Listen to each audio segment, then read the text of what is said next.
Grandma उसे मना कर देती है कि मैं ट्रीटमेंट नहीं करवाऊंगी क्योंकि मैं तुम पर बोझ नहीं बनना चाहती हूँ। तो वो कहती है कि ग्रैंडमा आप कैसी बात कर रही हैं। चिंग चिंग अपनी ग्रैंडमा को याद करके रोने लग जाती है और हान इसे देखकर सोचता है कि लगता है ये मुझे खोने से डर रही है इसलिए रो रही है। फिर ये जल्दी से उसे हक करता है और कहता है कि तुम फिक्र मत करो, जब तुम मेरे साथ हो तो तुम्हें पैसों की फिक्र करने की जरूरत नहीं है। मैंने कहा था ना कि जब मैं तुम्हें छोड़ूंगा तो मैं तुम्हें 10 मिलियन दे दूंगा और फिर तुम्हें जिंदगी भर अपने खाने और कपड़े की फिक्र करने की जरूरत नहीं पड़ेगी। तो ये कहती है कि बॉस मैंने आपकी बातें रिकॉर्ड कर ली हूँ, तो अब आप अपनी बातों से पलट नहीं सकते। ये बहुत ही गुस्सा हो जाता है और अपने रूम में जाने लगता है। ये कहने लगती है कि थैंक यू बॉस, मैं अब मेहनत से आपके लिए काम करूंगी और आपको रिपे करूंगी।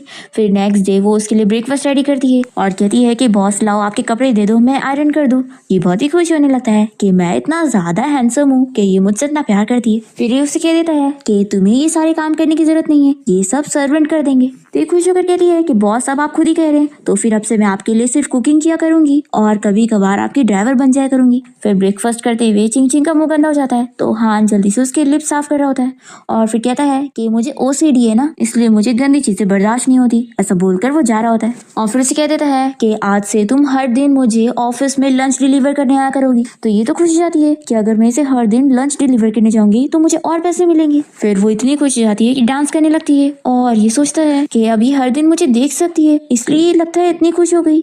फिर चिंग चिंग को खुशी के मारे डांस करते हुए देखकर हान भी डांस करने लग जाता है और फिर वो देखता है कि उसकी मेड उसे देख रही है तो वो चुपचाप खड़ा हो जाता है। फिर नेक्स्ट सीन में हम देखते हैं कि चिंग चिंग यहाँ हान के लिए टिफिन लेकर उसकी कंपनी पहुंचती है पर स्टाफ उसे मना कर देती है कि बिना अपॉइंटमेंट के वो सीईओ से नहीं मिल सकती।